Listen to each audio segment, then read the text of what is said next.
Do you have a story to tell? Everybody raise your hands because everybody has a story to tell. And we're going to tell you how we can help you tell your story so you can make a bigger impact in the world and inspire people. Hello, Heidi. Hey, Francine, how are you this week? I have been very, very productive.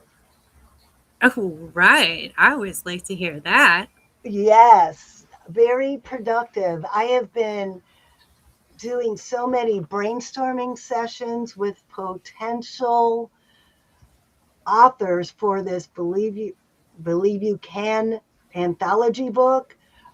I am so excited about some of the stories that I have heard and I can't wait.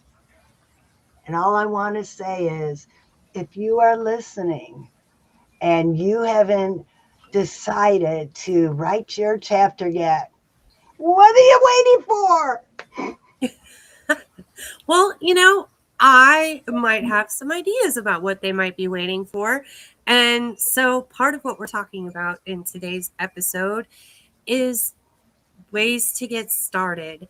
And I'm going to suggest that you work it into something that you're already going to do anyway. So, let me ask you this, Francine.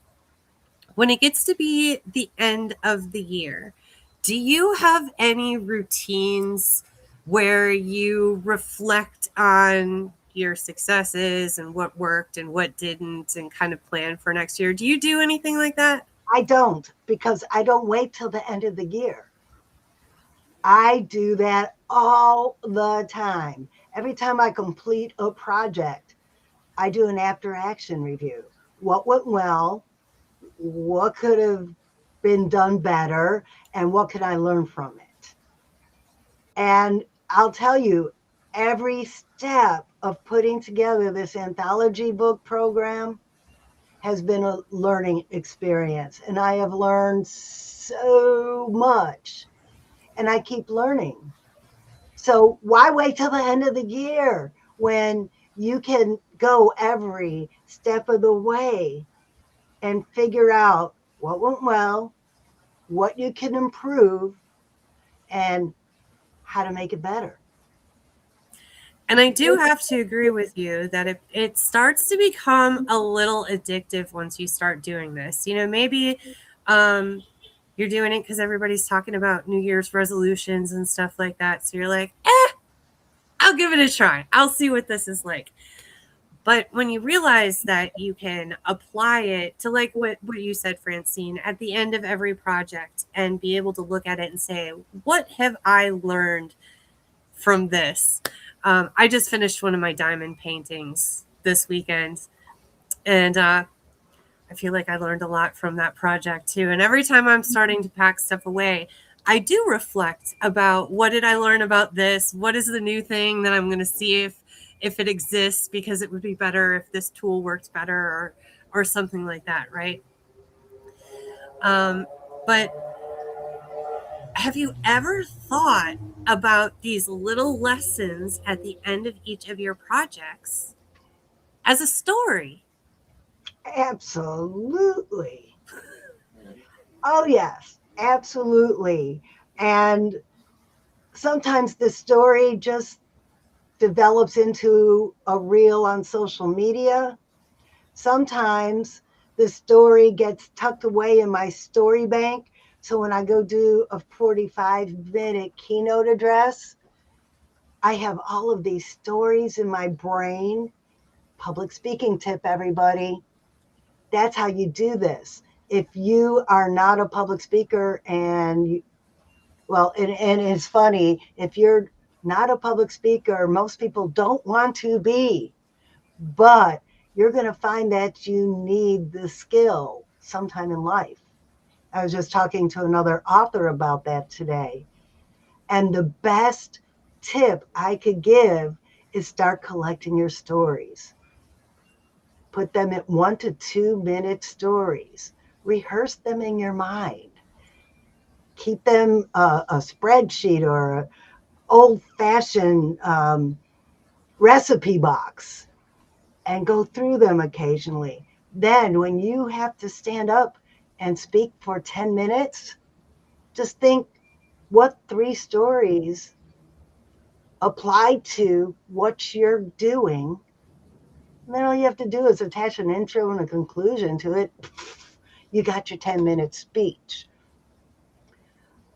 So I am constantly collecting stories. So while I was standing up there, I didn't have to write this 45-minute keynote address and memorize it and stress over it. I just had all of these stories. And somebody asked a question, and I said, "Oh, yeah, I've got a story to tell you." And I told the story of how I found essential oils.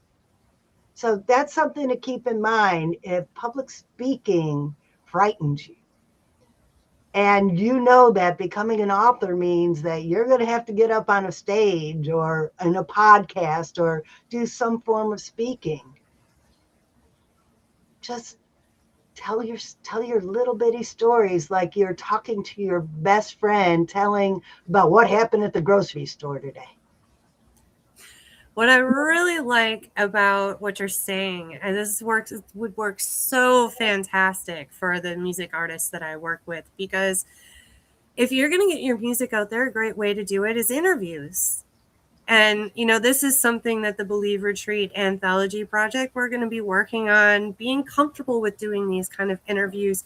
And what you're talking about right there, Francine, is just a fantastic way to be prepared for interviews, because a lot of times, if you're listening to interviews, you realize people ask a lot of the same questions when it comes to bands and music. So you just have to realize what are your little stories along the way and practice them, just like you would practice your songs. And just like it becomes muscle memory when you step on the stage and you start playing those songs and it just comes out, the same thing will happen with interviews. So now if you're like super nervous or shaking or something else is going on, you're still going to present yourself really well in that interview because you practice this and you're very comfortable with telling those stories. And when you have them in story format like that, people tend to remember it better.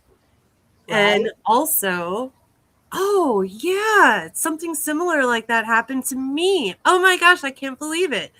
I got to check out this band. And that applies for authors too. When you can tell a story that's adjacent to your book, that makes people want to read your book.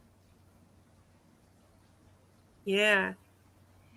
For instance, in that keynote address, I was talking about how the tree in the book, in the children's book, get the right book here, this tree, at the beginning, it's the tree of sadness for Princess Fancy when she had her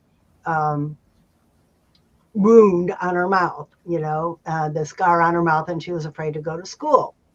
But when she goes into the magic land, it's the magical tree where Camp Confidence, where everything is fun and exciting. All that was a change of perspective from the sadness tree to the happy tree. Well, to solidify that idea in the audience, I chose a couple other stories. For instance, you get in a car wreck. Oh, my back hurts, my car's broken. Yeah, that was a horrible. Or I was in a car wreck, but you know what? My car could get fixed and at least everybody's okay. Nobody was really seriously hurt. Perspective. So I just told the story about the cars that other people could identify with, but now they're thinking, oh, maybe my child could learn about perspective with the magic tree. So what I love about perspective with writing also is, And even with acting and things like that, is it gives you an opportunity to shift your perspective pretty easily in just doing an exercise. So like you could write your story, so you could think of a particular story and tell it from a negative perspective. Or you could tell that same story, now tell it from a positive perspective.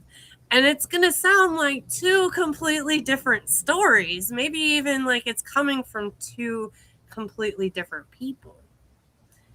And when you realize that you have this power of perspective, I mean, that really puts you in a very powerful place because it allows you to put yourself into other people's shoes when you're communicating with them. So you can communicate with them better. And it also helps you empathize with people a lot better because you really can put yourself into their perspective for the time being and really understand where they're coming from. Kind of like how we got a slow start with this Believe anthology. We had some problems at the beginning. But in the long run, those problems taught us things we needed to know. So we could have stomped our feet, this won't work, and just quit. But we chose to take the perspective of, okay, what did I learn from that? And how can we make it better? And I'll also say that in the past, I've had a lot of collaboration or ideas that just, I put a lot of time and effort into it and it just didn't work. And that was perfectly okay for me to kick down the sandcastle and move on because I still had those memories of building the castle with me. And all of those were really important lessons. So when we started this particular collaboration, I had all of that knowledge and that experience starting this. And that was amazing. I mean, that's a huge reason, I think, Francine, you bringing your experience and expertise to this and me with my background. And finally, like, it clicked with what we were doing. It took a little bit of time to just feel it out and say, what exactly are we doing? Do we want to do? How does this fit in with what we're already doing and who we want to serve? And when it clicked and it made sense, things started happening a lot faster. So, am I hearing that this is the perfect time to join the Believe Anthology collaboration because we already figured it out? Because we already have the plan.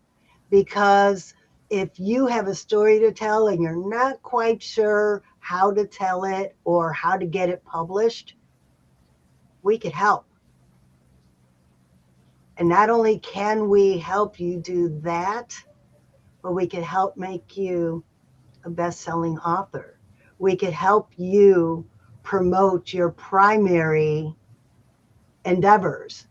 We could help you take your personal brand to the next level because this is what we've learned while we were figuring it out. And one of the biggest lessons that I've learned is I cannot do all this by myself. I don't want to. I did for a while. It's not really as much fun, especially because I am creative and I love collaborating with other people. And so the challenge sometimes comes down to a process that's going to work for everyone. And so it's finding that like win-win situation, where everyone is going to capture a win out of the time and the investment that they put into the project. And I feel like over the last year, we have really worked hard to get feedback and to adjust the things that we were doing to really come up with a collaboration idea that falls in line with our mission, which when we started this is we want you all to slow down a little bit to speed up. And what we mean by that is taking time for reflection. And these topics that we talk about in the Believer Retreat are not just business topics of, oh, how do we build our audience or how do we find the next clients and things like that. No, what we're talking about is a whole life experience. How do you make sure that you're feeding your mind and you're learning the things that really enrich your life? How are you spending enough time with the relationships that are meaningful to you? How are you building and meeting new people, which opens up more and more opportunities for you? It's very easy sometimes to just want to stay home and be a hermit and not go anywhere. But everything that you have been thinking about is outside of your comfort zone. And with people, probably a bunch of strangers that you don't even know. And when you get the right people together working on a particular project, there is some sort of magic that happens that you cannot capture by yourself in your own home office. You know, I hear writers talking all the time about setting aside blocks of time to sit there and write and forcing themselves to sit there and write and not getting anything accomplished. And then we have one brainstorming session where they take, Heidi, where you take all that notebook full of ideas and we just talk it through. And then it's all of a sudden, oh, you're writing again. You're writing. So that slow down to speed up instead of forcing yourself into that box of, I'm just going to sit here until something happens. Sometimes you need to get another perspective. There's that word again, another person's perspective, because you see it through the blinders of having lived it, where other people see the big picture. And you might be missing something in the peripheral that the other people in the room will capture for you. So that's the big concept of slow down to speed up, is take some time to join a community of people who could fill in the blanks for you. If I tried to do this on my own, we would be sitting in a Zoom room having one-on-one conversations. It was Heidi's brilliant idea to start the Restream and stream it live to everybody. And I learned so much from that my children's authors are now doing quarterly live streams. Ooh. Yes, we streamed live last weekend, 4 hours on Saturday, 4 hours on Sunday. So everybody, hey, catch the replay. Go to my go to my YouTube and catch the replay of that if you are interested in learning more about 18 wonderful children's authors. And the way I help my group of children's officers, the way I help my group of children's authors promote themselves and promote each other is exactly what we're going to do with the authors in this anthology. And I'm going to mention too, you can't just sit down with anybody sometimes when you're talking about a bigger project that you're working on, because they just won't get it. There's a lot of people that aren't working on creative projects, have no interest in working on creative projects. They just don't get it. And so you could be married to this person. You could be related to this person. Right? It could be a friend that you spend a whole lot of time around. So it gets kind of discouraging after a while. And sometimes that's what will cause you to put things away. I'm not saying that it's their fault, because no, they love you. I truly believe that. But when you get together with other people that share the same interest in the same kind of project with you, oh my goodness, sparks start flying, and you will not believe the energy you feel to just get to work. I mean, sometimes just a weekly conversation. When I do my masterminds with my music groups, I can be feeling that morning as low, and I'm going to give up. And I just don't know who I'm going to talk to about it. But we get there into the mastermind, and I'm hearing what everybody else is working on. And I get a chance sometimes if I have a problem and I think they can help me. And I've got a group of friends to bounce ideas off of. And by the time those meetings are over, I mean, I'm top of the world again. I'm recharged and I'm ready to go. So my wish for you in 2026 is to find that group of people for you that energizes you, recharges your creative spirit, encourages you to slow down with the group. Find that story, discover what you're really interested in, the things that you really want to do. Not the stuff that the world and society has told you that's important and that you should do, but the stuff that's actually important to you. Find that group of people that's going to bring that out of you. And if you're really not sure where to start and find it, please come hang out with us. Maybe at our next second Tuesday of the month Q&A session, and ask your questions about the Believe Retreat anthology. How does it work? Which, speaking of which, Francine and I are working on a blog post. It's going to be coming out this week with all kinds of details and a timeline of what this project looks like, so you can plan your 2026 accordingly. And even though it's kind of a loose timeline, you know, things can kind of change around a little bit. It's enough for you to feel confident in joining us in this collaboration. In addition to joining us in this collaboration, part of this collaboration is the idea incubators. That's the brainstorming sessions I've been talking about. I did one today and one person showed up, which is wonderful. We had a great conversation. But in my experience, feedback sessions work better with a few more people. So I want to know, when is a good time to hold these sessions? I want to hold them like Tuesday mornings at 10, or would Wednesday evenings be better for you?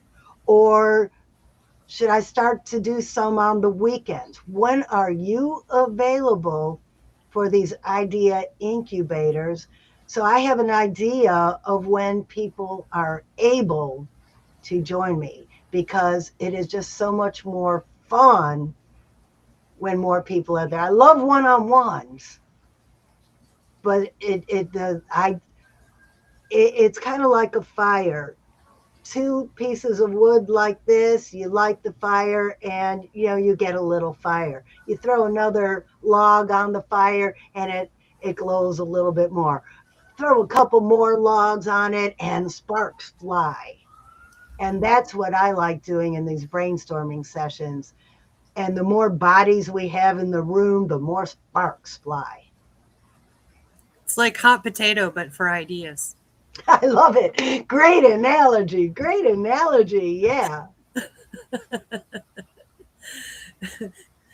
So, I guess to wrap up this conversation today, as you're reflecting on what happened in 2025, your successes, what didn't go so well, what you would like to go better in 2026, realize all of the stories that you've been collecting in this last year. And that one of those lessons, many of those lessons, are going to be really valuable for someone else to hear. So if you think that you're ready to tell a story, get it published, and not have to worry about how the heck any of that stuff works, and do it with some cool other creatives, I hope you come check out the Believe Retreat. Oh, let me see. I feel like we have a screen with Oops. don't we have one with our website The 2-book bundle's still on. And then as soon as you get that, I have a question for you. Uh-huh. Okay. We've been talking about joining the Believe anthology. And Heidi's writing her chapter for the Believe anthology. Am I correct in saying that that is going to turn into a full-blown book after the anthology comes out? Am I going to write a full-blown book after the anthology comes out? Uh-huh. Well, I think that by the end of all of the stuff we're going to go through, I'm going to have enough notes that it would almost be silly to not have a full book after this whole thing is done. Because, I mean, really, my problem is how do I limit it, what I want to tell, down to that amount. But the super benefit to me for this is, number one, I'm not doing it alone. If I were to do it alone, I just would not continue to not do it some more. And that is me personally just being honest with why writing a book has not happened. But besides that, I don't want to learn how the publishing works. And I've heard other people tell stories about what a pain it is. And that is a huge reason why, another reason why I'm like, no, it's cool. We just put this on the shelf over here and I'll get to it one day. So, I mean, if you've told yourself the same thing, you're like, oh my goodness, I've said the same thing. This is the kind of project that's for you. That's right. My chapter is going to turn into a full-blown book. And the beauty with having the anthology come out first as a taste of what my full book is going to be about, there's going to be a QR code in the anthology saying, if you like this story, here's a way to get the rest of the story.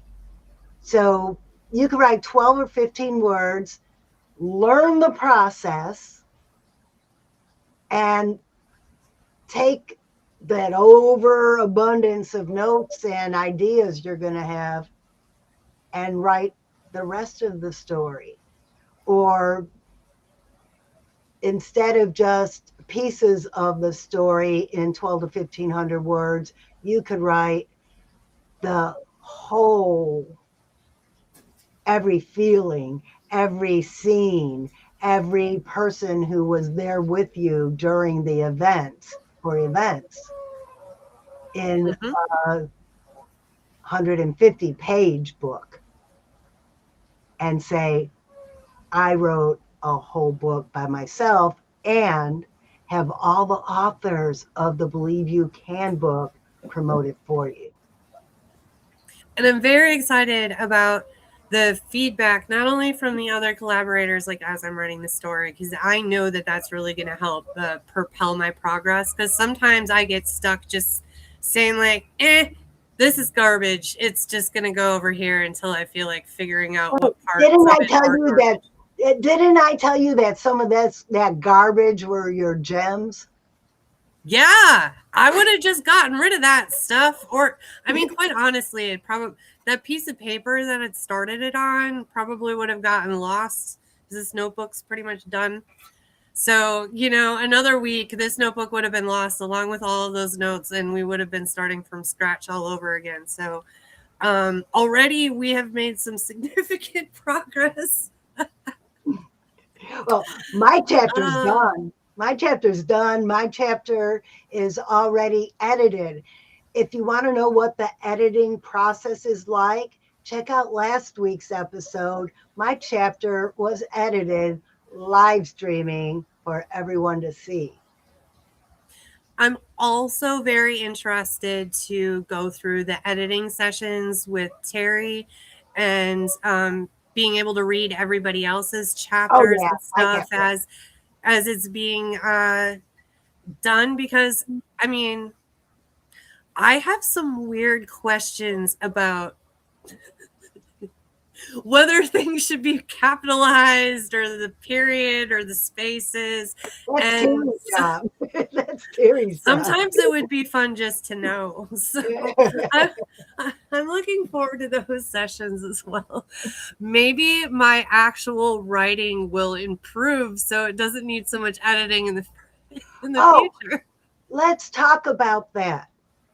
If you're thinking, I do have a story to tell and I would love to join this collaboration, but I'm not a writer.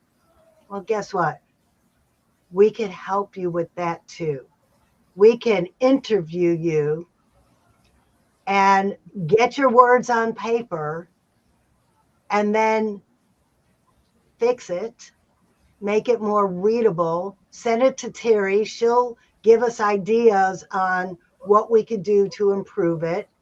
And then it's just a matter of going in there and asking you questions about your story and just massaging it to make it read better. So if you're afraid that you can't sit behind a computer and type it out, that's nothing to worry about. We have ways to help. And I know it's like a longer ways down the road, but I am definitely excited to hang out with Ken some more. Yes. And find out his perspective of publishing and learn more about his experiences and get his insight on things that work and don't work. Because I definitely see where book publishing can also kind of be related to releasing music. And so they go very closely hand in hand, I think. So I'm very excited to learn more from Ken from Perfect Publishing through this process. Yes, because I hear from authors all the time, my book's on Amazon and no one's buying it. Writing the book, getting it up on Amazon is only 20% of the process. It's what you put into the book that makes people want to read it. But then it's how do you tell people it's there for them to read? That's the big part of the equation that I am still learning it, but we have the expert not backstage today, but the behind the scenes. We have the expert ready to come in and help us when the time comes. Well, my dog is over here leaking air. I don't know if you've heard her for like the last 10 minutes. Well, I thought that was Stormy over there. I think it's time to close this out because you need to go take care of that. I think so. She's just singing away in the background. It's usually my dog saying they're hungry, but I fed them before we came on today. Well, she'll cry and say she's hungry and then she won't eat it. She's the weirdest dog. I don't know. But anyway, Francine, I just want to thank you for a great year with this Believe Retreat live stream. And I am so excited for what the Believe Anthology Project is going to bring for 2026. Gosh, it's so weird to say that. I can't believe we're almost there. I know 2026 is going to be our year. So Yeah, baby. join us and come along on the ride. So we are kind of saying, oh, Merry Christmas, Happy Holidays, and Happy New Year, because this is Hanukkah. our last episode Happy of Hanukkah. Happy Happy Hanukkah. Hanukkah, Happy Everything. Somebody said that Everything. to me today, and I'm like, Happy Kwanzaa. yeah, Happy Everything. Happy everything. So if you can conceive it, you can believe it, and you can